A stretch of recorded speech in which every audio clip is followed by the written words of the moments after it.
guys, I'm here at my favorite state park, camping.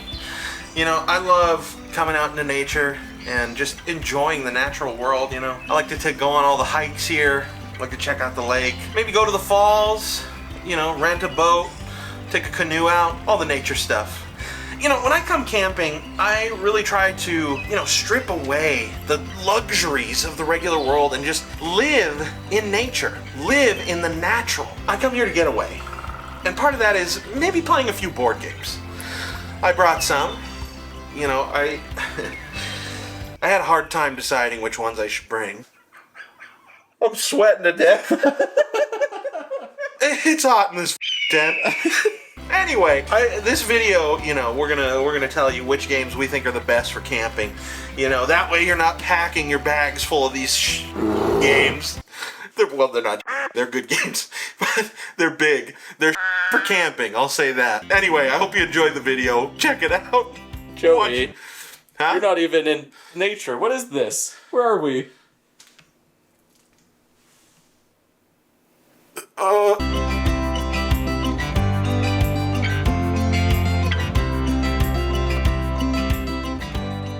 My number 4 is parks. When I made my list, I tried to pick mostly card games, smaller games, but I did pick one slightly bigger game, which is Parks. Parks is essentially sort of like a worker placement game, similar to like a game like Takedo, where essentially you're walking along these trails throughout these different national parks, and you earn resources that you can then use to buy national parks that you put in your scoring pool. And what's unique about the trail is that you have 2 hikers, and you cannot move on a space that someone else is already on, but you can also not move backwards on the trail. So you don't want to move too far ahead, because then you'll miss some resources that you may need. But at the same time, the person who is last, so once everyone gets to the end of the trail, the people who are the last person who's left moves all their people to the end as well. So you're gonna miss out on potentially getting more. So it's like kind of this back and forth, like how fast do I want to go along this trail? Should I like skip a few to get this resource first, but then I can't go backwards to get these others? So you're kind of this little back and forth, super fun, and it's very thematic to the, you know, to camping. You know, it's national parks, and they have, I think, every U.S. national park in the deck. So really fun. They got Lassen National Park, which is my favorite, near my hometown. You know, been there many times, hiked to the peak of Lassen. So it just makes me think of that, and I think it's perfect for camping. And that's my slightly heavier, bigger box game for camping.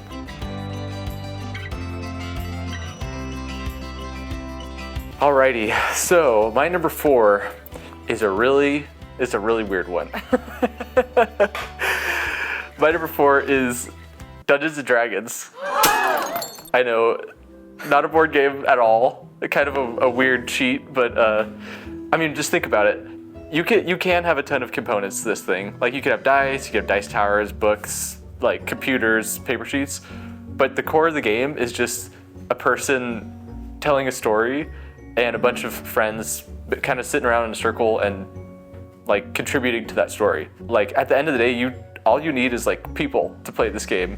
And can you imagine how awesome that'd be, sitting around a campfire, just playing a little bit of like theater of the mind, D&D with your friends? I just think that would be such a cool D&D experience. And the overlap between board gamers and D&D, let's be honest, is pretty big.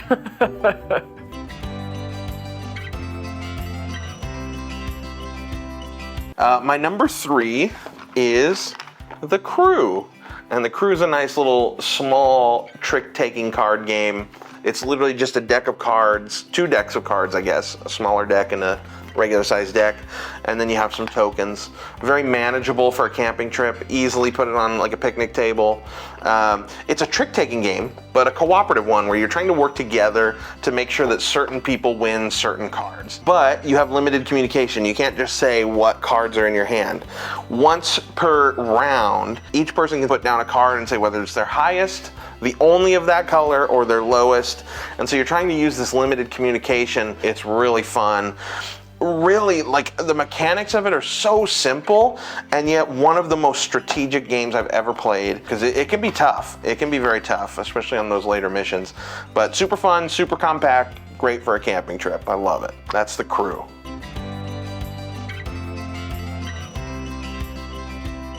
That last one was weird. I'm gonna try and redeem myself a little bit with this one and just go for a classic.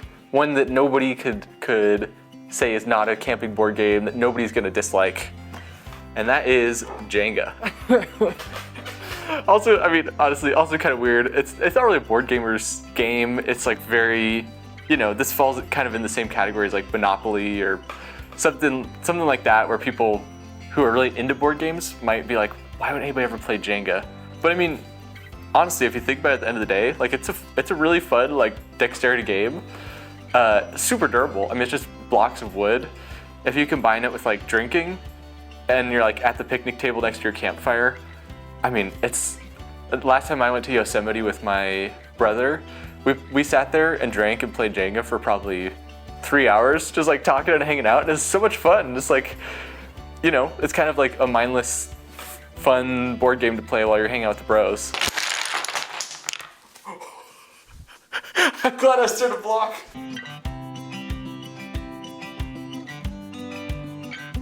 My number 2 is one of the Oink games. It is Insider. And the Oink games are nice because they're very compact, perfect for camping. You can easily fit this in your bag. But what this one does is it's essentially a twist on 20 questions. You're gonna get a word, and only 2 people will know what the word is. One is the person who answers the 20 questions, the yes or no questions, and then the other is the insider. And what will happen is the insider will know the word, and the clue giver will know the word, but the clue giver won't know who the insider is.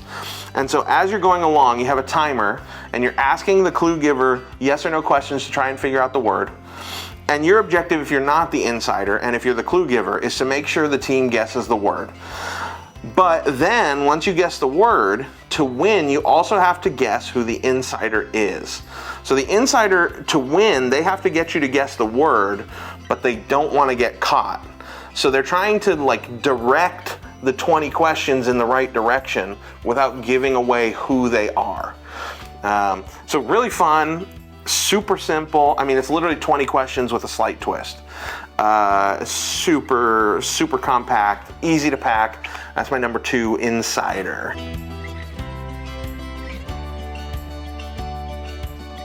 Finny, you want to present my number 2?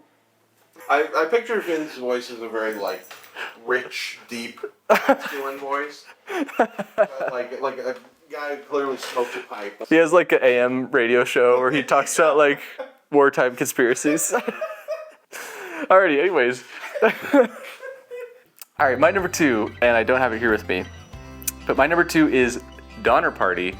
Kind of a weird one, but this game is essentially, I mean, it's just like, it's like the mafia kind of games, like One Night Ultimate Werewolf, the kind of game where it's a bunch of people sitting around in a circle and you're trying to tell like who the traitor is, There's lots of games like this. I almost chose One Night Ultimate Werewolf because that's a great game, but the problem is like you have to use an app, which kind of takes away from the whole camping thing, Like having an app to play a game is kind of, and if your phone runs out of battery, there's, it just adds like another logistical layer. There's 2 cannibals.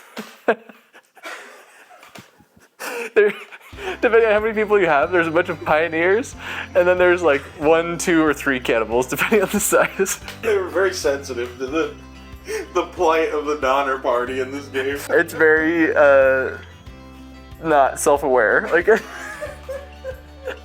but very thematic because I mean, everybody knows the story of the Donner Party. But basically, there's a group of pioneers, the Donner Party. In that group, there's a few people who are like, for some reason, like already cannibals. Like they're just looking for basically an excuse to eat people, to eat the other pioneers. So everybody has like a hand of cards. You're either gonna have like, I think, medicine, food of various sizes. It could be worth like 1 food, 2 food, or 3 food, and then you have poison. And so everybody basically contributes a card to like the day. So like each round is like a day. So you contribute a card. As a pioneer, you're trying to put food in there so that the party has enough food to eat for the day and not starve to death. It's a very gruesome game. And then the cannibals, they're trying to one, not get caught, and two, make sure that there's not enough food for the party so that they have to revert to cannibalism. I'm sorry. And so you know, like the cannibal is either gonna put like a small amount of food to not like have enough for everybody to eat, or they're gonna put poison in there, which ruins the whole supply. They're probably never gonna put the antidote, which would, you know, fix the poison and make the food edible again. But you know, it's one of those social deduction games where you're like trying to bluff, pretend like you are one of the pioneers, where you're actually a cannibal, where you're trying to like suss out who is the cannibal. It's so much fun and very, very few components. And I think if you're all like hanging out at camp and you're playing a Donner Party game, that's just so thematic and hilarious. But anyways, that's my number 2, Donner Party.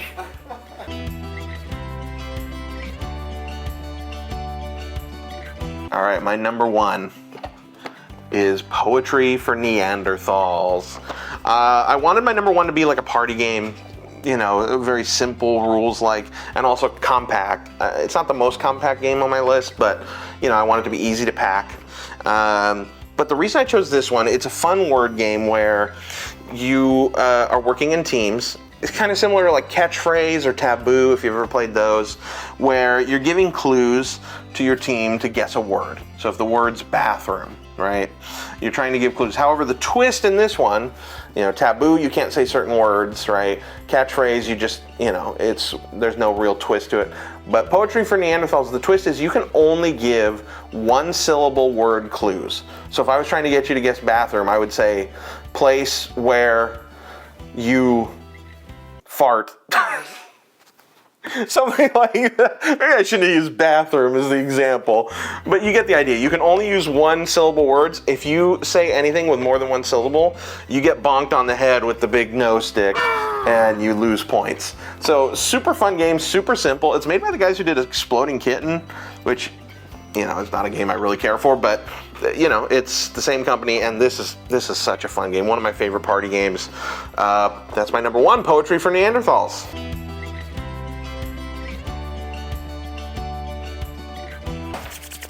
Alrighty, my number 1 is one of my favorite games of all time, Spyfall. This is Spyfall 2, pretty much the same thing as Spyfall 1, it just has different locations, and I think you can play with more people.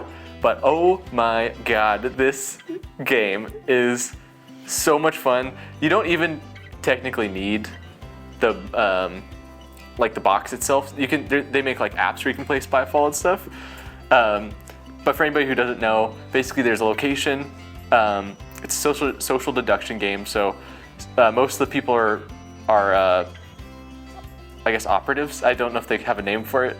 But then one person in there is a spy, and so everybody except for the spy knows the location that you're at, and then the spy is essentially trying to figure out the location. So if he figures out the location, he wins. If the rest of the people are able to figure out who the spy is, then they win. But it's just so much fun. Like this game, it just ends up being like, you know, who has like the best inside jokes and like you know, who knows like the most about like the other person's movie taste, stuff like that, because you pretty much just take turns like asking each other questions to try and figure out who knows the location or like what the location is. So with the group that I play, it always just devolves into like making like super niche like movie references and seeing if it like registers in the person's eyes, like what you're saying, stuff like that. And it's, oh my gosh, it's just such a fun game. This is one of those games similar to maybe another game on our list that you may see in a second that where you could just play like literally an unlimited number of rounds. Like I played this game for probably 3 hours or so, and each round can take a while depending on if you play with or without a time limit. I usually don't, but like a round could probably take 15 minutes. You know, they're not crazy long, so like in a session before, I've probably played through like almost all of the locations. Like, it's just such a good game, and it's very compact. Like everybody just has one card in their hand, which either is the location or it just says spy on there, and like that's it. I mean, the only other thing is the rule book that usually you like to have open because they'll show all of the locations available right there for you. But yeah, it's just such a good camping game because you just get to hang out with your friends. I've said this for I think every game so far, but you get to hang out with your bros around the campfire and just, just see, just kind of like mess with each other and have a good time. It's great. I love Spyfall.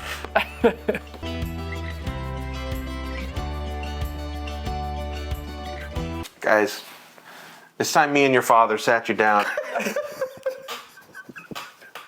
We need to have a talk with you. We have a confession to make. Remember when we said that Rufus went to the dog farm? And Oh my god. our real number one is Love Letter. We lied. We lied. Let's be honest here, there's literally no better camping game than something that costs $10, fits in your pocket, and it's just the best game ever.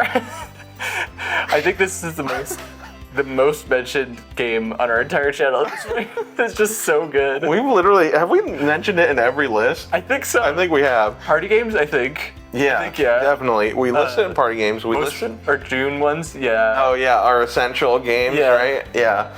I mean, it's just such a solid game. You play one round, it's done in 5 minutes. Yeah.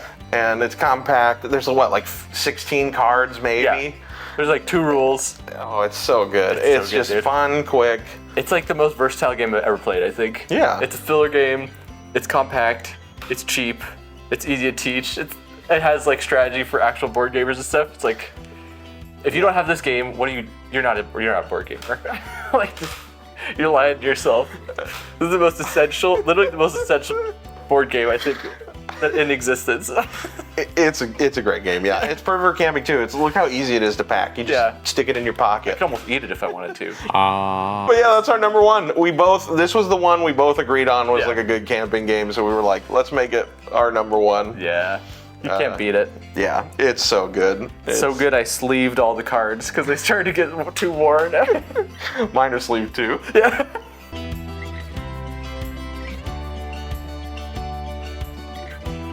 Alrighty, Joey.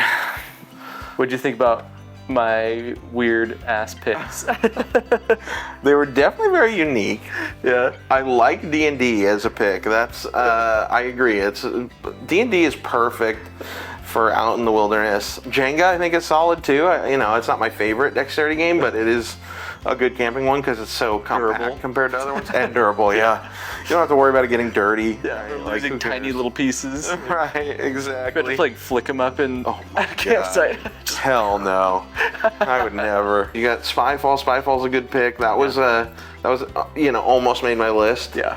And of course I love your true number one. Yeah. Love Letter. Love Letter. So what do you think of my picks? Your picks. So this one I think was one of the more interesting ones. I have not played any of the Oink games. I've been like dying to try them though because of like the small form factor. I just think that's so cool. They're all like this bit, like the size of a card pack. Let's see, Crew's great. Poetry for Neanderthals sounds fun. It sounds almost like borderline party game. Yeah, it Which is I mean the overlap between party and camping is probably pretty high. Yeah. And I love the no stick. That's super funny, especially because camping always goes hand in hand with drinking. And so, like, be able to smack somebody with a little rubber Neanderthal hammer or club, It's pretty goofy. That sounds great. But Parks, that's the one that we've talked about a little bit. I think the theming, I mean, we've talked about this before, but for the camera, I think the theming sounds a little dry, even though the art looks beautiful. But I've very much enjoyed games where I have not liked the theme at all. Like a video we did on this game called DJ Icon. The theme didn't appeal to me whatsoever, but the game itself was super fun, and I'd be down to play it pretty much any time. After learning the rules for Parks, which I did in preparation, I think that might be one of those games where I'm like, this sounds like a ton of fun to play, even if the theming is like, bleh, for me. Right. Yeah. But yeah. I appreciate its simplicity. It's like, with camping, I feel like we both kind of went for simple, other than D&D, I guess. But which literally has a full hardcover, like 200, 300 page book And for this the is just rules. the player handbook. Yeah. This is the DM has to read like 2 other books. Yeah. Or yeah, one. And, At least one other. yeah. Hey, D&D videos might be coming your way soon. Yeah, hey. Once you figure out how to film them. That's the fables part of Tables and Fables. We've been very focused on the On the tables. Yeah. Fables will be coming soon. Fables, yeah. Hey, thanks for watching, guys. Should we go make some s'mores? What a stupid sign up. We'll just go over to the kitchen and just hold some s'mores. Make some s'mores. Yeah. Hey.